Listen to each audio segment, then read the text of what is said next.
বৈষম্য বিরোধী ছাত্র আন্দোলন চলাকালে পুরো সাভার পরিণত হয় রণক্ষেত্রে। আলোচিত শহীদ ইয়ামিন হত্যাকাণ্ড ছাড়াও আইনশৃঙ্খলা বাহিনী ও ফ্যাসিস্ট আওয়ামী সন্ত্রাসীদের গুলিতে ঝরে যায় অসংখ্য তাজা প্রাণ। আহত ও পঙ্গুত্বের সংখ্যা হাজারের অধিক। যৌক্তিক দাবিতে আন্দোলন করা নিরস্ত্র ছাত্র জনতার বুকে পাখির মতো গুলি চালিয়েছিলেন কারা, সেটি বের করার চেষ্টা করেছে দেশ টিভি। বৈষম্য বিরোধী ছাত্র আন্দোলনে উত্তাল সাভার। অত্যাধুনিক সব অস্ত্র ওদের হাতে হাতে। পুলিশের এপিসির পেছনে অস্ত্র হাতেই অ্যাকশন মুডে ওরা। দেখে মনে হবে এরা সবাই বিশেষ বাহিনীর সদস্য। তবে না, অস্ত্রধারীদের সবাই স্বৈরাচারী ফ্যাসিস্ট আওয়ামী লীগ, ছাত্রলীগ, যুবলীগ আর স্বেচ্ছাসেবক লীগের নেতাকর্মী। অবৈধ অস্ত্র নিয়ে এভাবেই দাপিয়ে বেরিয়েছেন আর ছাত্র জনতাকে লক্ষ্য করে পাখির মতো গুলি ছুঁড়েছেন।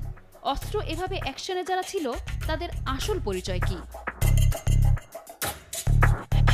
ইনি সাভার উপজেলা আওয়ামী লীগের সাধারণ সম্পাদক এবং উপজেলা পরিষদের সাবেক চেয়ারম্যান মঞ্জুরুল আলম রাজীবের ডান হাত। নিষিদ্ধ ঘোষিত ছাত্রলীগের উপজেলা পর্যায়ের বিতর্কিত সভাপতি আতিকুর রহমান আতিক। রাজীবের কুখ্যাত এই ক্যাডার নিষিদ্ধ ছাত্রলীগের কেন্দ্রীয় সভাপতি সাদ্দাম হোসেনের আশ্রয় প্রশ্রয়ে হয়ে ওঠে দানব। সাভারকে পরিণত করে ভয় আর আতঙ্কের জনপদে। বৈষম্য বিরোধী ছাত্র আন্দোলনে অত্যাধুনিক সব অস্ত্র দিয়ে গুলি চালান ছাত্র জনতার বুকে। এই ভিডিও ফুটেজে দেখা যায় নিরস্ত্র ছাত্র জনতাকে উদ্দেশ্য করে অবৈধ অস্ত্র হাতে গুলি ছুড়ছেন রাজীবের দেহরক্ষী ও কথিত এপিসি সাভার উপজেলা আওয়ামী লীগের সদস্য রাজু আহমেদ।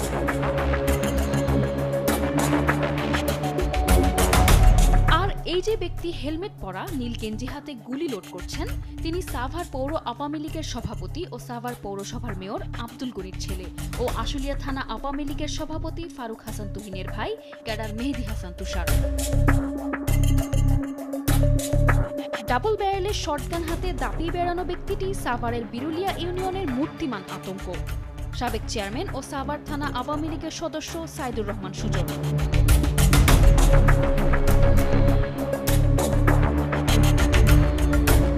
জিন্স প্যান্ট আর সাদা গেঞ্জি গায়ে এই ব্যক্তি সাভারের বনগাঁও ইউনিয়ন পরিষদের সাবেক চেয়ারম্যান সাইফুল ইসলামের ভাতিজা ও যুবলীগ নেতা ফরিদ আহমেদ।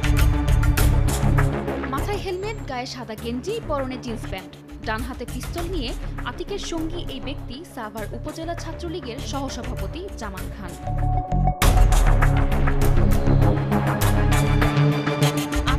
জামানের বহরে লাল পাঞ্জাবি আর পায়জামা পরনে এই ব্যক্তি ছাত্রলীগ নেতা আতিকের অবৈধ অর্থের ক্যাশিয়ার নজরুল ইসলাম।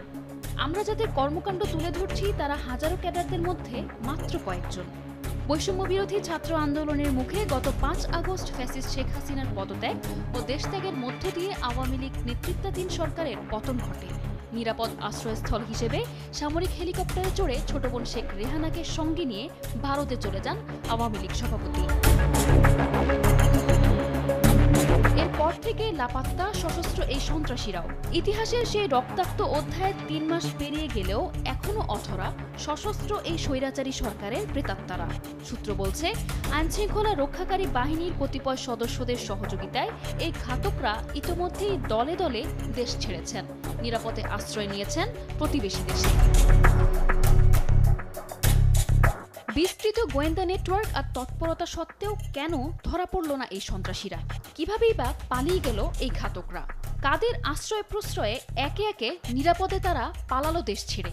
এমন সব প্রশ্ন ঘুরপাক খাচ্ছে সাধারণ মনে। আইনশৃঙ্খলা বাহিনীর সদস্যদের ভূমিকার দিকে আঙুল তুলে এই প্রশ্নেই সরব হয়ে উঠেছেন ছাত্র জনতার আন্দোলনের শহীদদের স্বজন ও আহত ছাড়াও আন্দোলনকারী শিক্ষার্থীরা। এই যে জুলাই আগস্টে আমাদের সব ভাইরা শহীদ হলো, সেসব ভাইদের খুনিরা, ছাত্রলীগের সন্ত্রাসীরা আমরা দেখতে পাচ্ছি দেশের বাইরে চলে যাচ্ছে এবং সোশ্যাল মিডিয়ায় তারা অ্যাক্টিভ হচ্ছে। এই যে তারা সোশ্যাল মিডিয়ায় অ্যাক্টিভ হচ্ছে, দেশের বাইরে গিয়ে তাদের অ্যাক্টিভিজম দেখাচ্ছে, আমাদের এসব শহীদ ভাইরা কি কখনো বিচার পাবে না? তাদের কি বিচার পাওয়ার অধিকার নেই? তাই বর্তমান সরকারের কাছে আমি প্রশ্ন রাখছি যে আমাদের এসব শহীদ ভাইদের যে বিচার পাওয়ার অধিকার, তাদের আত্মার যে শান্তির জন্য বিচার প্রয়োজন, সেই বিচার আমরা কবে পাবো? সাধারণ শিক্ষার্থীদের পক্ষ থেকে আমাদের দাবি হচ্ছে যেন দ্রুততম সময়ের মধ্যে বর্তমান সরকার যেন গণহত্যার সাথে যারা যুক্ত ছিল তাদের বিরুদ্ধে বিচার কাজ শুরু করে।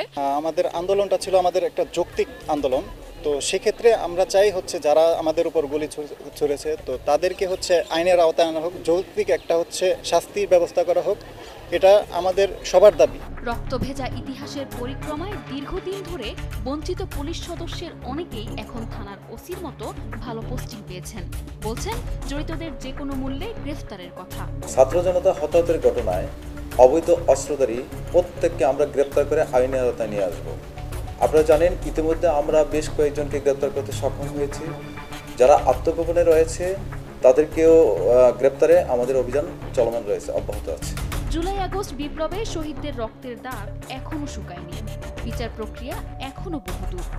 আইনশৃঙ্খলা বাহিনীর নাজুক তৎপরতার সুযোগ নিয়ে একে একে লাপাত্তা সশস্ত্র অস্ত্রধারী ফ্যাসিস্ট আওয়ামী লীগ সরকারের সন্ত্রাসী ক্যাডাররা। আন্দোলনকারীদের দাবি, ছাত্র জনতাকে গুলি করা এই সন্ত্রাসীদের অনতিবিলম্বে গ্রেফতার ও বিচারের আওতায় আনার। এসব খুনিরা পার পেয়ে গেলে শান্তি পাবে না শহীদের আত্মা, নিশ্চিন্তে ঘুমাতে পারবে না তাদের স্বজন ও আহতরা। এস এ হাফসা, দেশ।